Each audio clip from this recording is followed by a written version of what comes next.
10 రోజుల్లో ఉండే టెట్ కోసం ఒత్తిడికి గురయ్యి ఇబ్బంది పడొద్దు. ఆల్రెడీ టెట్ క్వాలిఫై అయ్యి ఉంటే నీ ఏం డిఎస్సి అని మర్చిపోవద్దు. ఈ 10 రోజులు ప్రశాంతంగా ఎంత చదవగలిగితే అంత చదువు, ప్రశాంతంగా వెళ్ళి అటెంప్ట్ చేసుకోనరా.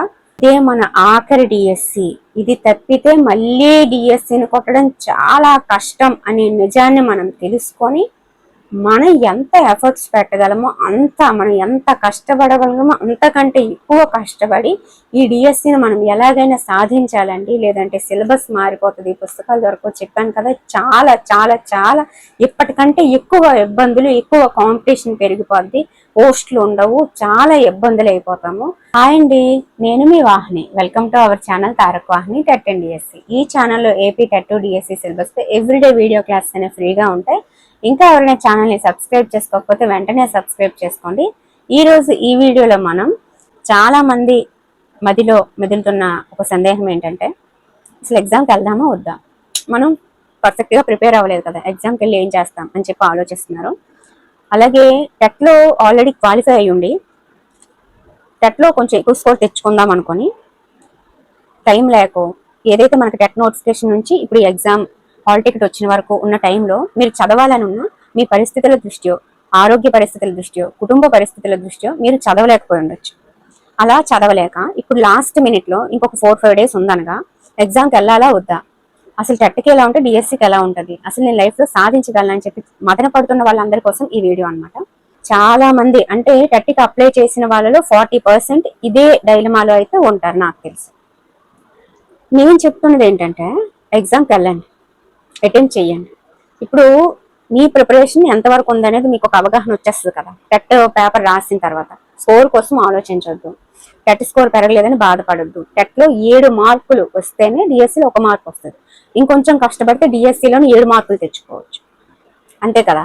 కాబట్టి మన బ్రెయిన్కి ఎక్కువ ప్రెజర్ పెట్టద్దు, మైండ్కి ప్రెజర్ పెట్టకుండా, స్ట్రెస్ ఇవ్వకుండా ప్రశాంతంగా చదువుకుందాం.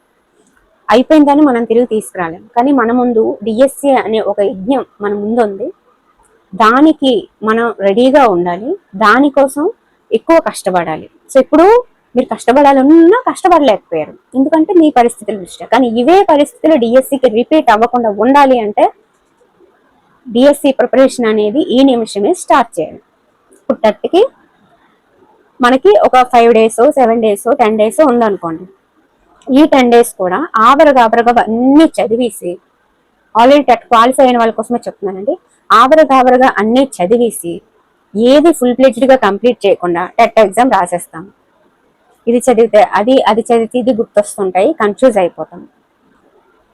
అలా కాకుండా కనీసం ఇప్పుడు చదివిన ఈ 10 రోజులు చదివైనా డిఎస్సి ప్రిపరేషన్లో ఎంతో కొంత హెల్ప్ అయ్యేలాగా చదవండి, ఏదో ఒక కాన్సెప్ట్ నేర్చుకునేలాగా చదవండి, సరేనా. ఆల్రెడీ క్వాలిఫై ఉన్నారు కాబట్టి వెళ్ళి టెట్ ఎగ్జామ్ అటెంప్ట్ చేయండి. అది ఒక ప్రాక్టీస్ లాగా చేయండి. మీరు ఎక్కడున్నారు మీ ప్రిపరేషన్లో అని తెలుసుకోవడానికి చేయండి. దానికోసం టెన్షన్ పడొద్దు. జస్ట్ మీ ప్రిపరేషన్ మధ్యలో అది ఒక ప్రాక్టీస్ పేపర్, అర్థమైంది కదా. మీ ప్రిపరేషన్ ఎంతవరకు వచ్చిందో తెలుసుకునే పేపర్ మాత్రమే అని చెప్పి మీ మైండ్కి సజెషన్ ఇవ్వండి. అది ఈ రోజు నుంచి ప్రశాంతంగా ఉంటుంది. మీరు చదివే కొంత అయినా సరే మీ బ్రెయిన్కి ఎక్కుతుంది, సరేనా. ఆల్రెడీ క్వాలిఫై ఉన్నారు కాబట్టి స్కోర్ పెరగదేమో, చదవలేదు, పరిస్థితులు ఇలా ఉన్నాయి, అలా ఉన్నాయి, ఇంకెలా ఉంటే బాగుండు, ఇవన్నీ అనుకోవడం మానేసి ప్రిపరేషన్ కంటిన్యూ చేయండి. 3rd to 6th, 3rd to 7th, 3rd to 8th ఎంత చదవగలిగితే అంతే చదవండి, ప్రశాంతంగా చదవండి. ఇక్కడ వరకు చదివింది మళ్ళీ డిఎస్సికి రివిజన్ చేయకపోయినా పర్లేదు అనేంత బాగా చదవండి, అర్థమైంది కదా నేను చెప్పింది. ఇదే మన ఆఖరి డిఎస్సి. ఇది తప్పితే మళ్ళీ డిఎస్సిని కొట్టడం చాలా కష్టం అనే నిజాన్ని మనం తెలుసుకొని మనం ఎంత ఎఫర్ట్స్ పెట్టగలమో మనం ఎంత కష్టపడగలమో అంతకంటే ఎక్కువ కష్టపడి ఈ డిఎస్సిని మనం ఎలాగైనా సాధించాలండి. లేదంటే సిలబస్ మారిపోతుంది, పుస్తకాలు దొరకవు. చెప్పాను కదా, చాలా చాలా చాలా ఇప్పటికంటే ఎక్కువ ఇబ్బందులు, ఎక్కువ కాంపిటీషన్ పెరిగిపోద్ది, పోస్టులు ఉండవు, చాలా ఇబ్బందులు అయిపోతాము. కాబట్టి ఇప్పుడు వస్తున్న డిఎస్సి అనేది మనకి చాలా చాలా చాలా ఇంపార్టెంట్ అండి. అది మెగానా, మినీనా, పోస్ట్లని అలా ఆలోచించకుండా మీది ఒక పోస్టు, నాకు ఒక పోస్ట్ రావాలి అని చెప్పి మన 100% ఎఫర్ట్స్ పెట్టి చదువుదాము. 10 రోజుల్లో ఉండే టెట్ కోసం ఒత్తిడికి గురయ్యి ఇబ్బంది పడొద్దు. ఆల్రెడీ టెట్ క్వాలిఫై అయ్యి ఉంటే నీ ఏం డిఎస్సి అని మర్చిపోవద్దు. ఈ 10 రోజులు ప్రశాంతంగా ఎంత చదవగలిగితే అంత చదువు, ప్రశాంతంగా వెళ్ళి అటెంప్ట్ చేసుకోనరా. టెట్ రిజల్ట్ కోసం ఆలోచించకుండా ఎగ్జామ్ రాసిన వెంటనే డిఎస్సి ప్రిపరేషన్ ని మొదలు పెట్టు. అర్థమైంది కదా?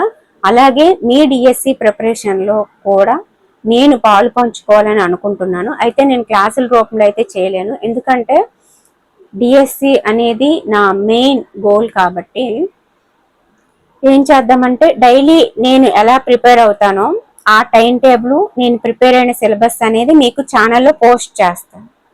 పోస్ట్ చేస్తూ నాతో పాటు మీరు చదువుకోవచ్చు అనమాట. ఈ ఒక్క హెల్ప్ అయితే నేను చేయగలను. చాలా మంది రిక్వెస్ట్ చేస్తున్నారు కాబట్టి, అంటే డైలీ నేను ఇన్ని లెసన్లు, ఇన్ని క్లాసెస్, లేకపోతే ఎంత అని చెప్పి ఒక టార్గెట్, నా టార్గెట్ మీకు పోస్ట్ చేస్తాను. అందులో మీరు ఎంత చదవగలిగితే అంత చదవచ్చు, లేదా అంతకంటే ఎక్కువ కూడా చదువుకోవచ్చు. అది మీ ఇంట్రెస్ట్. నేను ప్రతిరోజు చదివేది ఛానల్లో పోస్ట్ చేస్తాను. ఆ విధంగా నా ప్రిపరేషన్తో పాటు మీరు కొనసాగొచ్చు.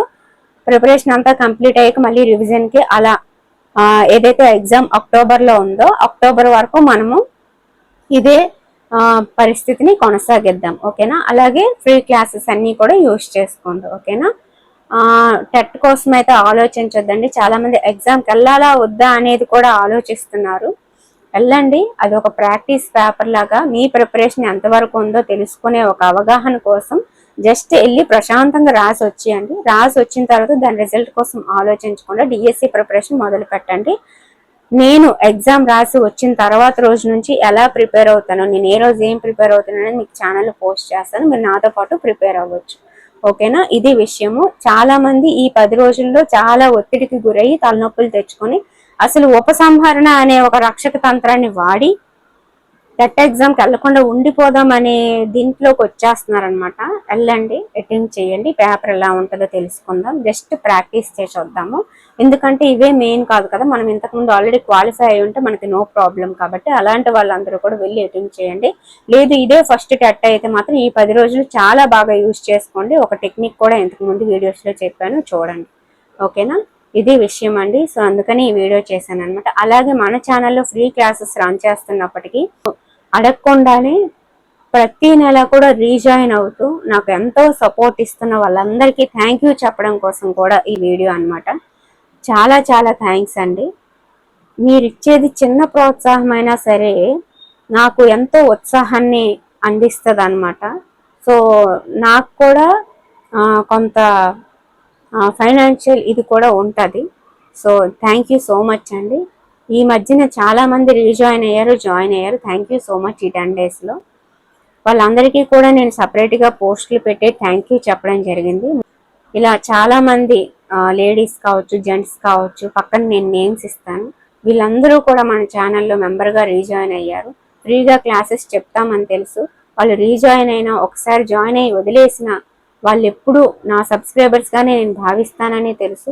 అసలు జాయిన్ అవ్వకుండా కూడా ఫ్రీగానే నా క్లాసెస్ యూస్ చేసుకోవచ్చు అని తెలుసు. కానీ నాకు సపోర్ట్ ఇవ్వడం కోసం వీళ్ళందరూ జాయిన్ అవుతారు, రీజాయిన్ అవుతూ ఉంటారండి. Thank you so much. So ఎప్పటికీ మీ యొక్క ప్రోత్సాహం అనేది ఇలానే ఉండాలని మనస్ఫూర్తిగా కోరుకుంటున్నాను. అలాగే నేను డ్రాప్ అయిపోదాము అనే ఒక సిచ్యువేషన్ వచ్చినప్పుడు, నేను ఇంకా చదవలేను అని చెప్పి వచ్చినప్పుడు చాలా మంది నన్ను ఎంకరేజ్ చేశారు. సో ఆ వీడియోకి మీరందరూ పెట్టిన కామెంట్స్, మీరు ఇచ్చిన రిప్లైస్ అనేవి నన్ను మళ్ళీ ఆలోచింపజేసేలా చేశాయి. దాని ప్రయత్నం ఇప్పుడు నేను డిఎస్సి ప్రిపరేషన్లో ఉన్నాను అనమాట. చెప్తున్నాను కదా, టెట్ అనేది జస్ట్ ప్రాక్టీస్ అండి. నాకేమి ఈసారి స్కోర్ పెరిగిపోద్దనే హోప్ అయితే లేదు. చెప్పాను కదా, నేను ఏంటి పరిస్థితుల దృష్టి అంతగా ప్రిపేర్ అవ్వలేదు. బట్ అటెంప్ట్ చేస్తాను. అటెంప్ట్ చేసి వచ్చిన వెంటనే చెప్పాను కదా, డిఎస్సి ప్రిపరేషన్ అనేది కంటిన్యూ చేస్తాను. ఎందుకంటే ఈ టెట్కి వచ్చిన పరిస్థితులు అనేవి నాకు డిఎస్సి రాకూడదు అని నేను అనుకుంటున్నాను. ఇంతకుముందు డిఎస్సికి ఎంత కష్టపడ్డానో అంతకంటే ఇప్పుడు కష్టపడడం చాలా ఎక్కువ అవుతుంది. అయినా సరే కష్టపడడానికి సిద్ధంగా ఉన్నాను. భగవంతుడు దయ వల్ల మీ అందరి కోరిక మేరకు నేను ఈసారి టీచర్గా నిలబడాలని మనస్ఫూర్తిగా కోరుకుంటున్నానండి. సో ఖచ్చితంగా మనం హార్డ్ వర్క్ చేద్దాము. మళ్ళీ మనకు వచ్చిన ఒక అవకాశం చివరి అవకాశంగా భావించి, మనకి నచ్చిన సిలబస్, మెచ్చిన సిలబస్, ఆల్రెడీ టచ్ ఉన్న సిలబస్ కాబట్టి కొంచెం ఎక్కువగా ప్రయత్నించి ఈసారి సక్సెస్ అయిపోవాలని కోరుకుంటున్నానండి. సో అందరం సక్సెస్ అవుదాము. టెట్ కోసం ఒత్తిడికి గురవ్వద్దు. నేను చెప్తున్నాను కదా, ఎంతో కొంత నాలెడ్జ్ ఉంది, దాని మీద వెళ్ళి రాసి వచ్చేయండి. అంతేగాని ఎక్కువ స్ట్రెస్ ఫీల్ అవ్వద్దు. నెక్స్ట్ డిఎస్సికి అది చాలా ప్రభావం చూపిస్తుంది అనమాట. ఒక అంటే ఒక సక్సెస్ అనేది ఇంకొక సక్సెస్ ని రప్పిస్తుంది, కానీ ఒక ఫెయిల్యూర్ అనేది మనం కొంచెం కిందకి దించే ప్రయత్నం అయితే చేస్తుంది. సో ఆ ఫెయిల్యూర్ దీంట్లో మనం ఉండొద్దండి. మనం ఆల్రెడీ ఎంతో కొంత నాలెడ్జ్తో ఉన్నాము, మనం ఖచ్చితంగా సక్సెస్ని సాధించగలమని సెల్ఫ్ కాన్ఫిడెన్స్తో ప్రిపరేషన్ స్టార్ట్ చేద్దాము. సో మీ ప్రిపరేషన్లో నేను కూడా పాలు పంచుకుంటాను, అందులో ఎలాంటి సందేహం లేదు. సో మీకు అవసరమైన 10th క్లాస్ ఫిజిక్స్, అలాగే June July August current affair, అలాగే చాలామంది సోషల్ కోసం రిక్వెస్ట్ చేస్తున్నారు, అవన్నీ ఇవ్వడానికి కూడా నేను ట్రై చేస్తాను. ఓకేనండి, థ్యాంక్ యూ సో మచ్ అండి. ఆరోగ్యం బాగుండి పరిస్థితులు సహకరించి ఖచ్చితంగా నేను టీచర్ అవ్వాలి, కష్టపడాలి అని నిర్ణయించుకున్నాను.